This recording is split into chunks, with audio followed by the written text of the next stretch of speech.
మనం పంపే ప్రతి సిగ్నల్తో పాటు ఓ పిలవని అతిథి వస్తుంది, ఓ అదృశ్య శత్రువు ఉంటుంది. అదే నాయిస్.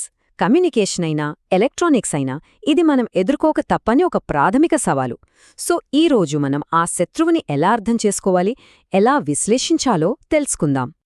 ఈరోజు మన ప్రయాణం ఎలా సాగుతుందంటే, ముందుగా అసలు ఈ నాయిస్ అంటే ఏంటో చూద్దాం. తర్వాత అందులో ఎన్ని రకాలున్నాయో గుర్తిద్దాం. ఆ తర్వాత దాని ప్రభావాన్ని ఎలా కొలవాలో నేర్చుకొని మన అసలు సిగ్నల్తో దానికున్న సంబంధమేంటో అర్థం చేసుకుంటాం. ఇక చివరగా ఈ జ్ఞానంతో ఒక సిస్టమ్ పనితీరును ఎలా అంచనా వేయాలో కూడా చూస్తాం. ఇది నాయిస్ని అర్థం చేసుకోవడానికి మనకొక కంప్లీట్ టూల్ కిట్ లాంటిదన్నమాట. సరే, మొదలు పెడదాం. మనం కావాలని పంపిన సిగ్నల్కి అస్సలు సంబంధం లేకుండా తోడయ్యే దాని గురించి మాట్లాడుకుందాం. అదే నాయిస్.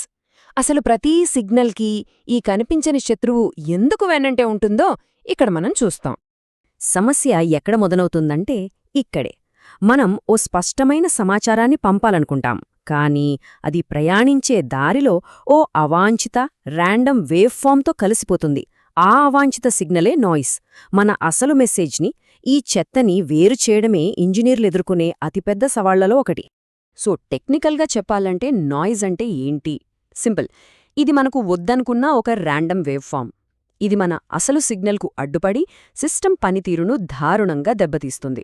మనం ఫోన్లో మాట్లాడుతుంటే వెనకాల వచ్చే గందరగోళం లాంటిదనమాట. అయితే నాయిస్తో పోరాడాలంటే ముందు మనం ఏ రకమైన శత్రువుతో పోరాడుతున్నామో తెలియాలి కదా. అందుకే ముందు నాయిస్లో రకాలను చూద్దాం. నాయిస్కి చాలా రూపాలున్నాయి. కొన్ని బయటనుంచొస్తాయి. ఉదాహరణకు ఉరుములు, మెరుపులు, లేదా సుదూర నక్షత్రాల నుంచి వచ్చే రేడియేషన్, లేదా పక్కనే ఉన్న ఫ్యాక్టరీ నుంచి వచ్చే ఇంటర్ఫీరెన్స్. ఇవన్నీ ఎక్స్టర్నల్ నాయిస్. ఇక మరికొన్ని మన పరికరం లోపలే పుడతాయి. అవే ఇంటర్నల్ నాయిస్. ఎలక్ట్రానిక్ కాంపోనెంట్స్ సహజ లక్షణాల వల్లనేవి ఏర్పడతాయి. అయితే వీటన్నింటిలోనూ అత్యంత ప్రాథమికమైనది, మనం అస్సలు తప్పించుకోలేనిది ఒకటుంది. అదే థర్మల్ నాయిస్. కొంచెం ఉష్ణోగ్రత ఉన్న ఏ కండక్టర్లోనైనా ఎలక్ట్రాన్లు అటూ ఇటూ ర్యాండమ్గా కదులుతూ ఉంటాయి. ఆ కదలికే ఓ చిన్న నాయిస్ సిగ్నల్ను సృష్టిస్తుంది.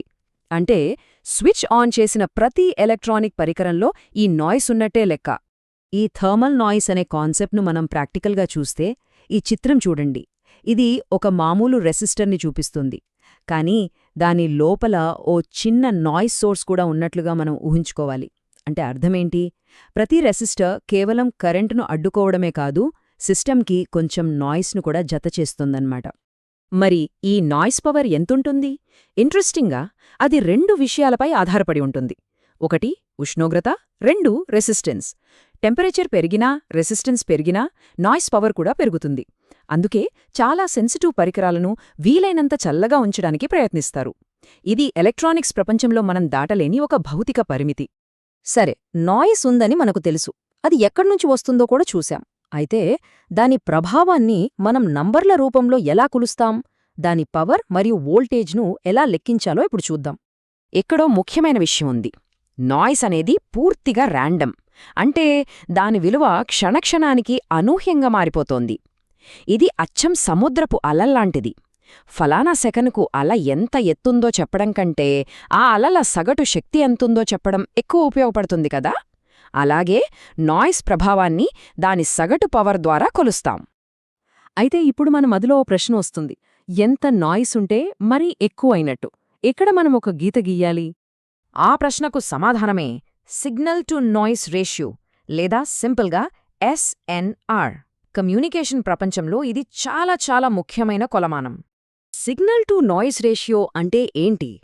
పేరులోనే ఉంది కదా. మనకు కావలసిన సిగ్నల్ పవర్కి, బ్యాక్గ్రౌండ్లో ఉన్న నాయిస్ పవర్కి మధ్య ఉన్న నిష్పత్తే ఈ SNR. దీన్ని ఇంకా సింపుల్గా చెప్పాలంటే ఇది మన ఫోన్ కాల్ క్వాలిటీ లాంటిది. SNR ఎక్కువగా ఉంటే సిగ్నల్ క్రిస్టల్ క్లియర్గా ఉన్నట్టు, అవతలి వాళ్ల మాట స్పష్టంగా వినిపిస్తోంది. అదే SNR తక్కువగా ఉంటే నాయిస్ మన సిగ్నల్ను డామినేట్ చేస్తున్నట్టు, మాటలకన్నా వెనకాల గొడవే ఎక్కువగా వినిపిస్తుందన్నమాట. సరే, ఎస్ఎన్ఆర్ బాగుండాలి. కానీ ఒక సిస్టమ్ని డిజైన్ చేసేటప్పుడు ఏ కాంపోనెంట్ వల్ల ఎక్కువ నాయిస్ వస్తుందో ఎలా తెలుసుకోవాలి? ఒక యాంప్లిఫైయర్ లేదా ఫిల్టర్ సిగ్నల్ను ఎంత పాడు చేస్తుందో చెప్పడానికి మనకు కొన్ని గ్రేడింగ్ టూల్స్ కావాలి. అవే నాయిస్ ఫిగర్ మరియు ఈక్వివలెంట్ నాయిస్ టెంపరేచర్. ఈ రెండింటినీ చూద్దాం.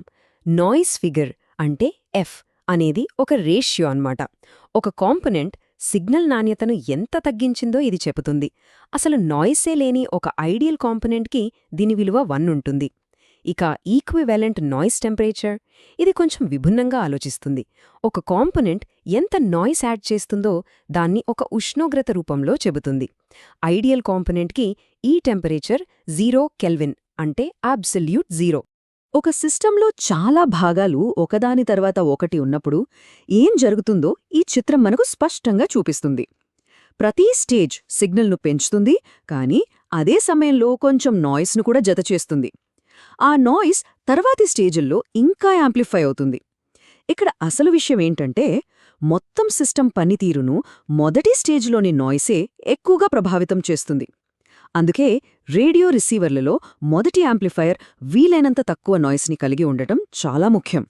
నాయిస్ ఫిగర్ను అధికారికంగా నిర్వచిస్తే ఇది ఒక కాంపోనెంట్ సిగ్నల్ టు నాయిస్ రేషియోను ఎంతగా పాడు చేసిందో చెప్పే కొలమానం.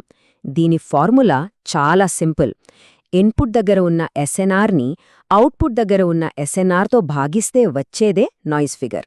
సింపుల్గా సిగ్నల్ లోపలికి వెళ్ళినప్పటికంటే బయటకు వచ్చేసరికి ఎంత దెబ్బతింది అని చెప్పే స్కోర్ కార్డ్ ఇది.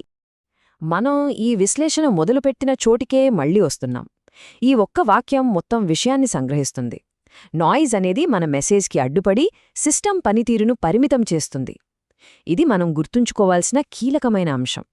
చివరగా ఒక ఆలోచింపజేసే ప్రశ్నతో ముగిద్దాం. ఈ వాస్తవ ప్రపంచంలో నాయిస్ను జతచేయని ఒక్క ఎలక్ట్రానిక్ కాంపోనెంట్ కూడా లేదు. మరలాంటప్పుడు కమ్యూనికేషన్ టెక్నాలజీకి మనం చేసే కొలతలకి అంతిమ హద్దులు ఎక్కడ ఉన్నాయి? మనం ఎప్పటికీ దాటలేని ఒక సహజమైన గోడ ఏదైనా ఉందా? దీని గురించి కాస్త ఆలోచించండి.